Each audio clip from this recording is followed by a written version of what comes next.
the search Charlie Kirk into the Facebook search bar. I'm going to turn on recent posts. And what I'm going to do is I'm just going to go through and comment on some of these things because I think this directly ties into the video I just reposted, the 3-year-old or whatever video it was about racism. This plays into that. So let's read some of these headlines here. Fox 2 Now says Tuesday night in a 5-2 vote, the St. Louis County Council voted against a resolution honoring the life and legacy of conservative political activist Charlie Kirk. Those in favor of the resolution said they felt it was about defending the freedom of speech, freedom of religion, and condemning political violence. Those against it said they felt some of Kirk's past comments disqualified him for the recognition, and also said they felt it was inappropriate to elevate an unelected official with such an honor.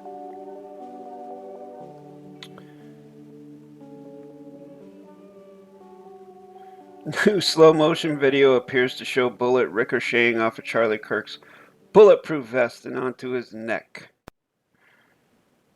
The fact that Charlie Kirk wasn't mentioned once at the Emmy Awards is disgusting, hateful, and flat-out racist. If Charlie had been black, the treatment would have been completely different. Just look back. George Floyd was mentioned over and over again at past Emmy shows. But when it comes to Charlie, a man who dedicated his life to fighting for America, they stay silent. The double standard says it all. Well, there definitely is a double standard. There's no doubt about it. To suggest people on the internet are cheering for the murder of Charlie Kirk is the total opposite of what's actually happening. Okay. After doing a deep dive on Charlie Kirk, I've only known who he is for a week. I keep trying to find why all these people have celebrated his death. I was expecting to find some absurd moment for him to illustrate why everyone was so mad. Honestly, anything he said that could be construed as a problem is tame compared to nonsense I bark out every day. I guess my question to you all is, why is he such a villain? He challenged people to prove me wrong and never changed his mind about anything. In my opinion, that's not debating in good faith. So what? He was a content creator, and the prove me wrong was the brand. I'd do the same thing. The point is, he was having the conversation, and he seemed to give whoever was challenging him a fair shake. You know, I'll stop here and make a comment about this particular thing. This is the conclusion I've come to. I mean, I have family members who are vehemently against Charlie Kirk and give him, you know, all these names like we've read in earlier posts here, that he was a racist, he was hateful, hate speech, this and that and the third. I didn't see any of that. I can't think of one video where Charlie Kirk was actually being racist. In a hateful manner. Racist in a hateful manner. Meaning he never used derogatory racial slurs. What I saw was he quoted statistics about employment, about aptitude, about things that are readily available to the public that, and he would say, prove me wrong, and people thought that they could just come up to him emotionally and go up against what he was saying and they would get emotional about it, but that does nothing to someone who is steeped in logic and can run circles around you logically, and not only that, but they have a solid argument. Not a solid argument, but a solid position. And Charlie Kirk, in many instances, had a solid position. And when he didn't have a solid position, his grasp of logic far outweighed the intellect of the other individual who was trying to argue with him. And I think that's a skill, definitely. But I didn't see any hate anywhere from the guy. And again, I have family members who just in the same way, in the same visceral way that they get physically affected by mentioning the name Donald Trump or something. Like, they get really angry for whatever reason. Even though they've never met Trump in their lives, they probably don't know too much about him. They just know what they hear, and it just builds and builds. It's the same thing with this Charlie Kirk guy. He has, like, he elicits an emotional reaction in these folks that are usually liberals and leftists. I find that fascinating. So fascinating. Now, as you probably know, if you're on this channel, you know that I don't subscribe to left or right paradigm. That's all part of the political Hegelian dialectic of you have a left hand, you have a right hand, but they're both connected to the same head. It doesn't matter which hand you get, you're going to get the same stuff from both, just slightly different flavor. You're still going to get ice cream. It just might, one might be, you know, birthday cake sprinkle ice cream, and the other one might be Orange Julius ice cream. But it's going to be ice cream either which way. And that's the way I look at it. And that's why it doesn't matter to me one way or the other who's in office. I'm more than willing to go online and talk about correct sentence structure, communication, parsing, syntax, grammar, because that's what I know. That's my ballywick. I can do that in my sleep. But if I'm going to be talking about very, very, very sensitive topics like this, I want to be able to edit things out. Because if you're talking to someone face to face, you can get around that. You know, if you can tell you say something and someone took it in a way that you did not intend them to take it, you can fix that on the spot. You can fix it. Okay? You can bring it down. You can de-escalate if it starts to escalate, if you choose. Online, you can't do that. There's no real way to do that. And it seems like online, when you try to de-escalate something, that's the more it escalates. So that's why I'm doing this pre-recorded, so that I can edit the stuff out that, in my own humble judgment, would cause such an escalation in certain folks. Because I'm not really making this video for the fans of Charlie Kirk or whoever else, or the fans of Donald Trump or right-wing folks. I'm actually making this video for the folks who kind of lean to the left and share these types of views. Think about it. Did you know Charlie Kirk? What do you know about him? How many debates have you seen? What is it in his debates that rubs you the wrong way? I mean, I can tell you one thing right off the bat, that I don't agree with Charlie Kirk, and that's his religious beliefs. Anything that comes from that end of it doesn't really hold much value for me. That's just the team that he has chosen to play for, I suppose, as opposed to being a Muslim, as opposed to being a jaywalker. I mean, a Buddhist, a Satanist, whatever you want to call it, whatever religion you want, that's your choice. I got nothing to do with that. And monotheism in general, I feel, is the single greatest, most successful mind control psyop mechanism that's ever been perpetrated upon mankind. And anyone who participates with a belief system like Christianity or any of the Abrahamic religions is proof of what I say. Anyways, so yeah, I've never seen really anything where Charlie has been hateful. I've seen him get animated and passionate about something, but never hateful, never name-calling people. And if you have a video footage of Charlie Kirk using racial slurs, jasonmatthewg17@gmail.com, send it out to me. I'll put it up here. I'll give you credit for showing me, and I will acquiesce to you and say, my bad. I never saw that before. So go ahead. If you think that Charlie Kirk was racist, hateful, bigoted, send me some proof. Because all I see is a man who has a position psychologically where he stands and he holds that position, and he welcomed in anyone to argue his positions. And he used statistics, publicly available statistics, to back up his claims about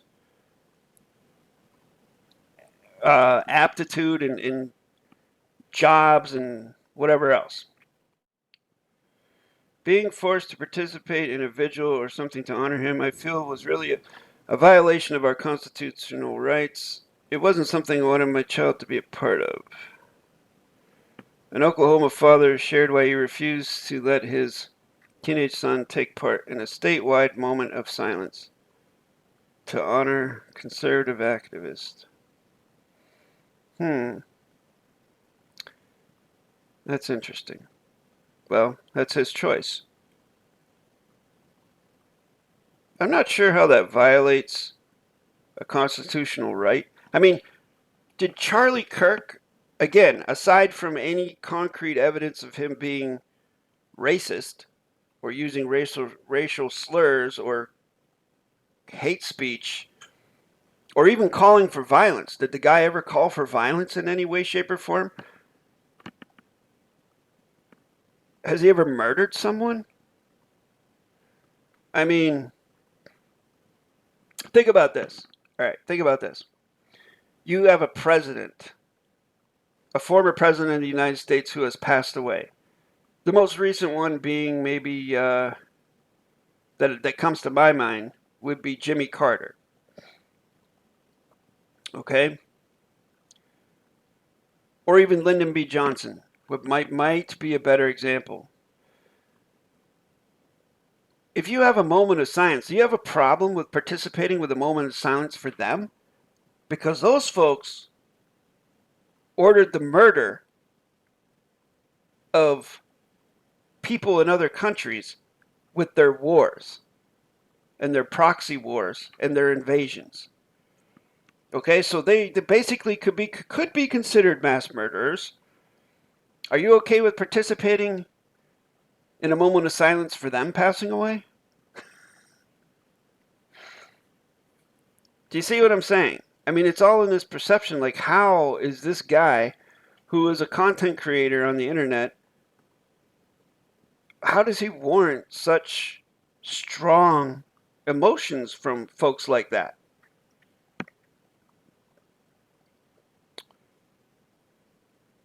I had enough hatred. Some hate can't be negotiated out.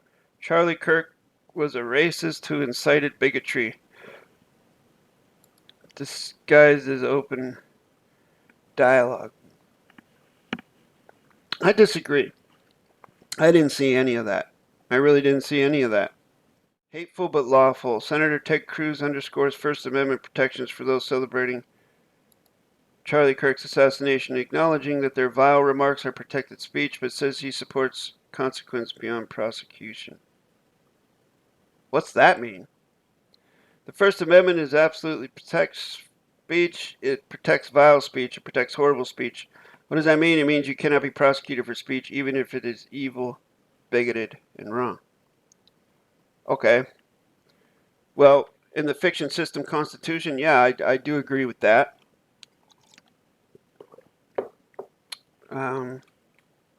People can say what they want, really. Now, I don't know about your family,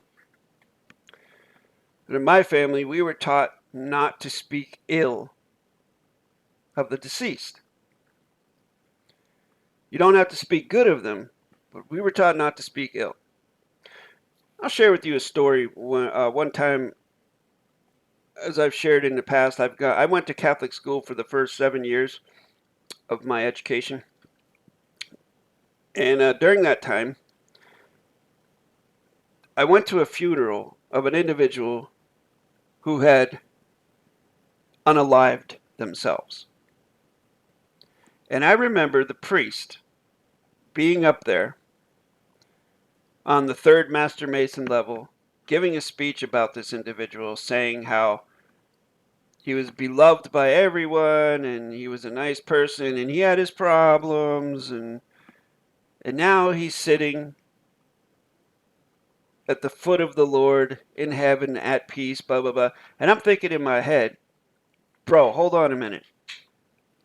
All your little nuns and priests over there in the school tell me that if you unalive yourself, you're going to hell. You're burning for eternity. First, you suffer in life so much that you decide to end it and unalive yourself. And then to add insult to injury, you get thrown into the pit, the fiery pit, and get tortured forever by demons.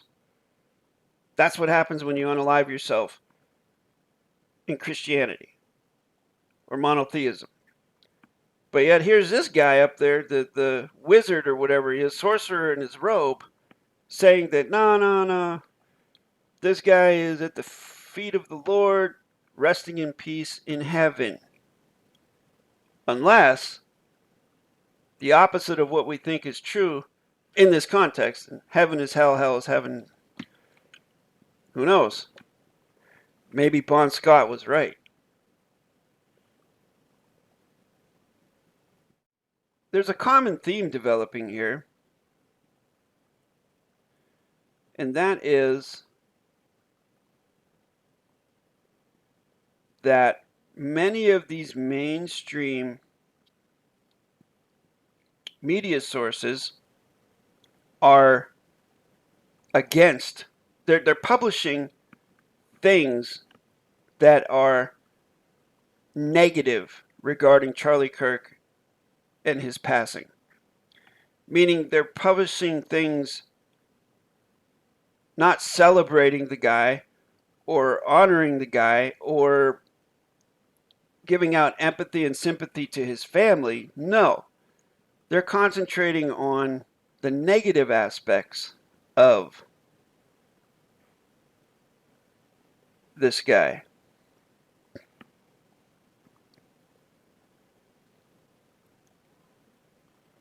See, yeah.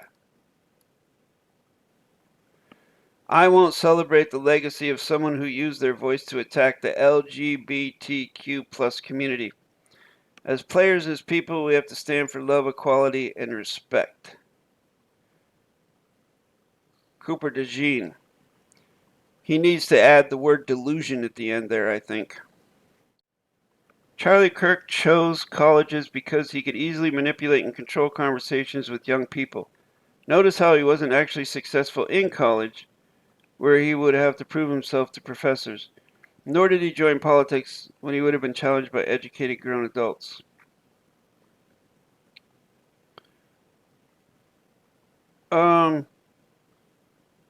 Rigged events.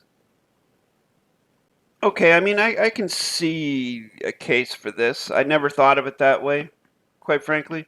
I remember being in college, and yeah, that's true. I mean, when you're around that age, and I was a bit older when I went to college, and I like to think I was built a little bit different than the average college student. However, I was still quite naive, and I can see this. You know, I can see this.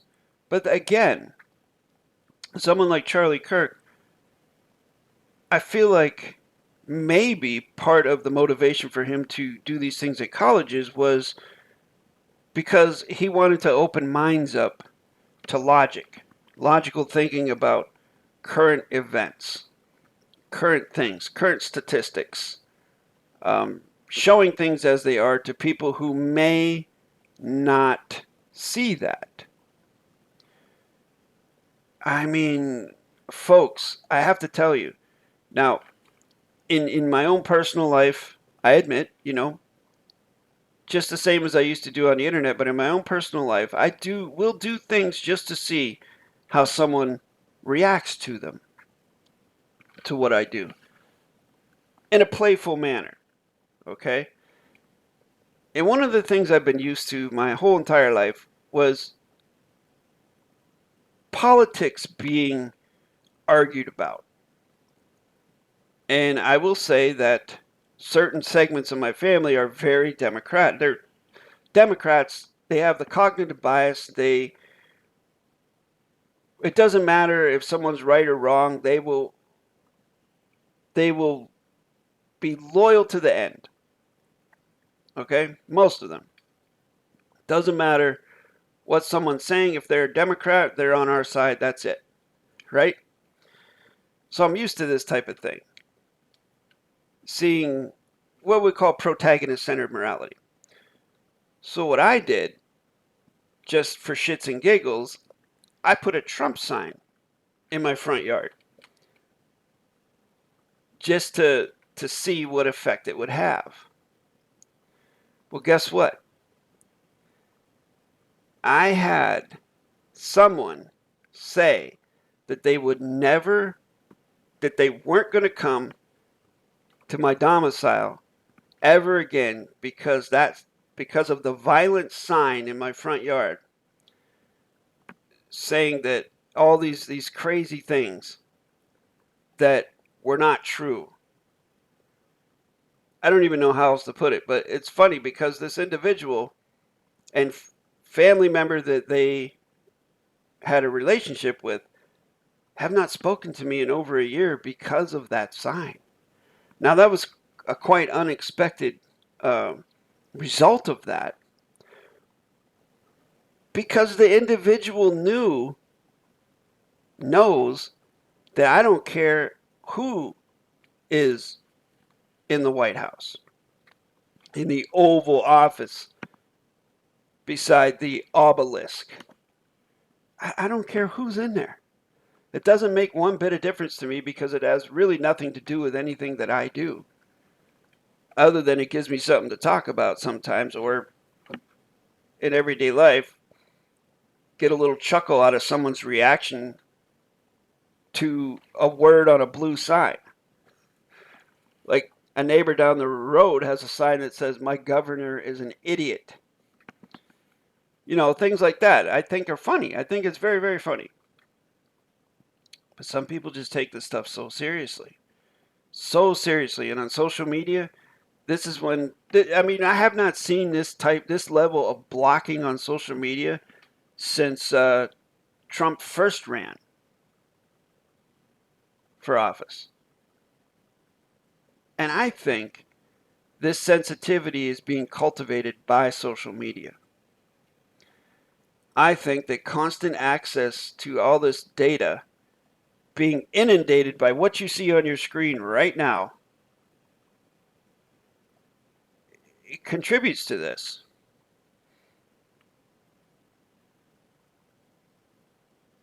Former President Barack Obama called the killing of conservative activist Charlie Kirk and other recent acts of political violence horrific during a speech Tuesday, while also criticizing President Donald Trump for using the tragedy to stifle a debate critical to democracy.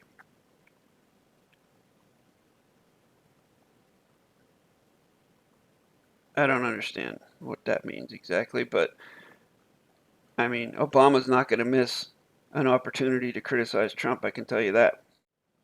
Okay, here's the last one we're going to look at here, and I think this will be a good one to end it on.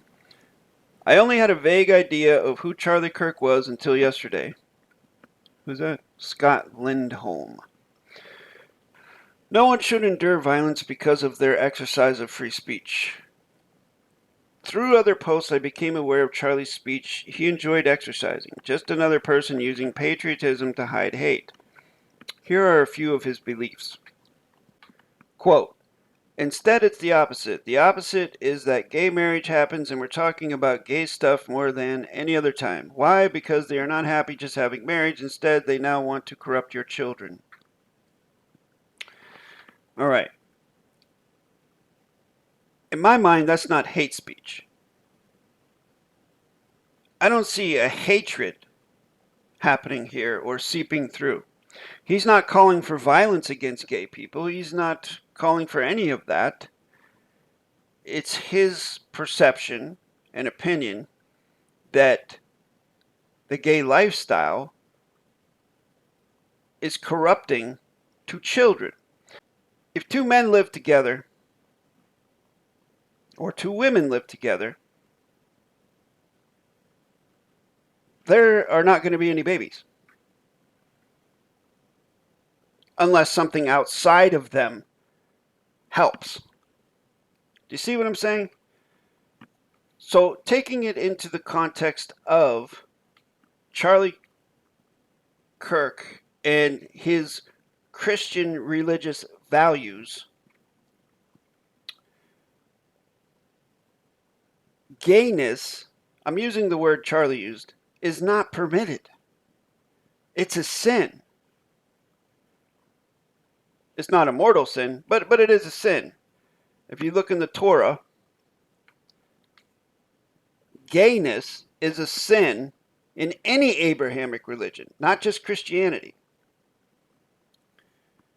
It's not permitted if you go by the Torah.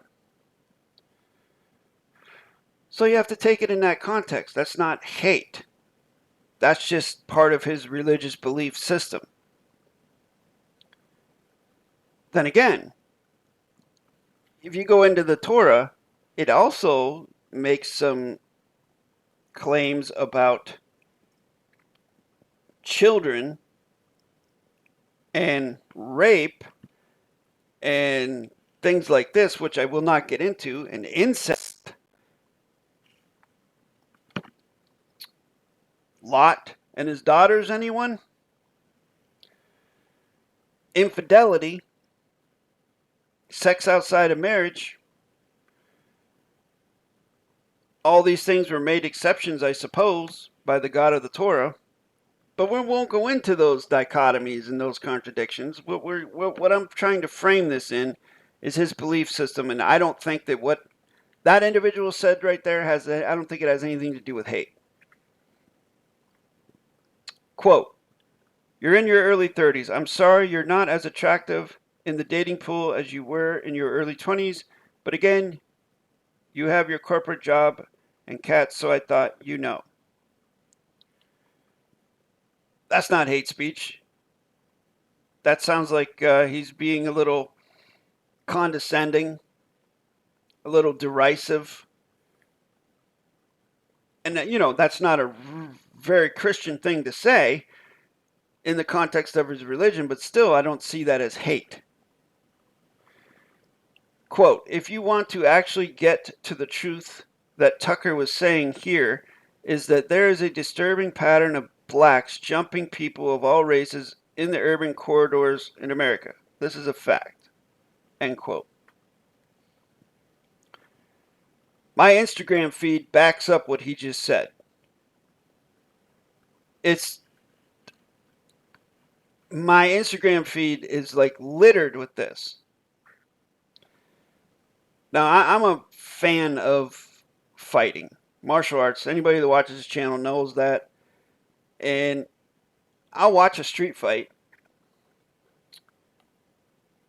And I click on a lot of that stuff if I'm scrolling.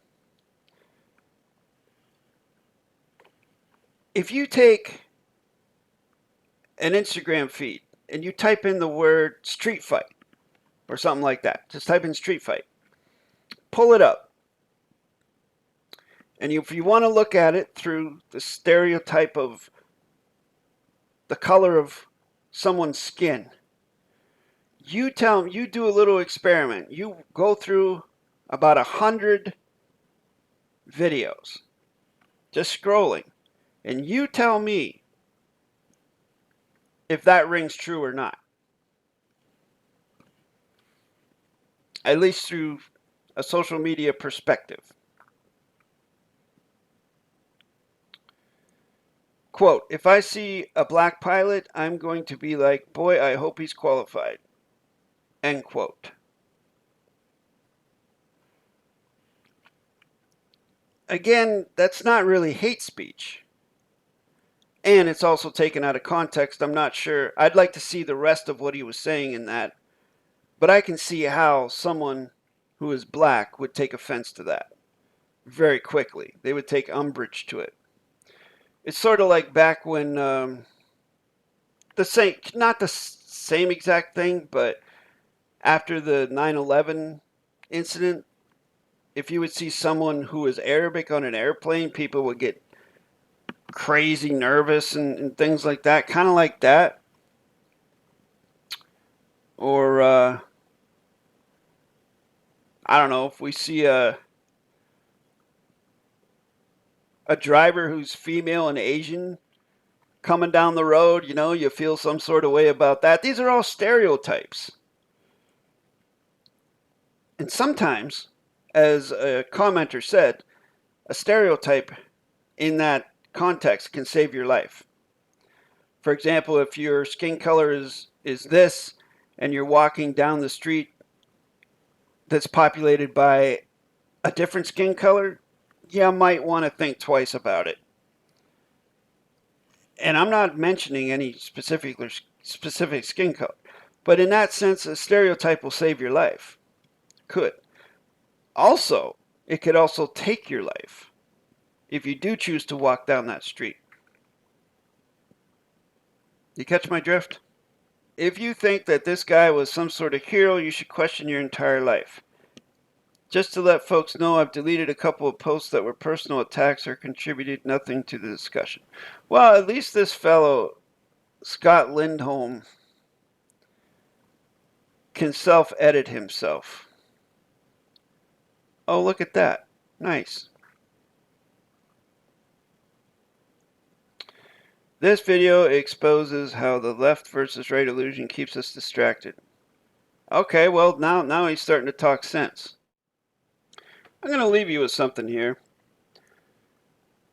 I just looked up something that popped right up on my Google search. Like, it filled in itself. White people doing white people things. AI overview says, the phrase white people doing white people things refers to humorous, often affectionate stereotypes about the culture, habits, and activities associated with white people. It's a form of cultural shorthand and emerges as part of a larger internet trend of observing and commenting on racial and cultural differences. Isn't that interesting? That it's not construed as racist. It's affectionate. So you see, folks, do you see the disparity here? And I'm bringing it back to the racist part of everything. And no, I'm not doing this because it's some sort of secret gesture or whatever. I'm just doing it because I don't know what to do with my hands right now. I will leave you with this from the Law Dictionary, which features Black's Law Dictionary 2nd edition. Racism. A set of policies that is exhibited by a person or persons toward a group of people of a different race, often antagonistic and confronting.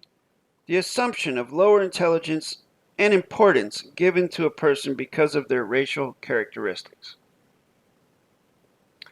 Never once is a color mentioned in that legal meaning of the word. There is no group, racial group, that has, how can we say this, a copyright on the word racism or the condition of racism. Just like there should be no racial group that has a copyright on an N-word or any word. Because once you do that, once you show favoritism that, oh, only this group of people can be victims of racism, you're being racist, literally, because you're applying favoritism. If you take 12 months out of the year,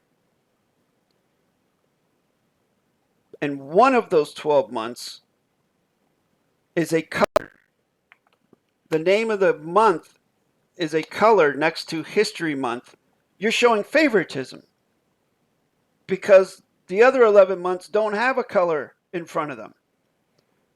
History Month. Do you see the difference? So the minute that you show favoritism to one race over another, you're being racist. It doesn't matter what race you are, folks. So I guess I'll end it to paraphrase Charlie Kirk, since we started off talking about Charlie Kirk, where he was talking about racism. And Charlie Kirk was not a racist, folks. Whatever you believe or what your friends say, he wasn't. And again, show me, send me a video of him being racist using a racial slur. He literally said that, and I saw this live, not live, but I mean I saw a video of it during a live debate that he was having, that if you just use DNA, you cannot tell one race from another. And so we're all human beings. Skin color.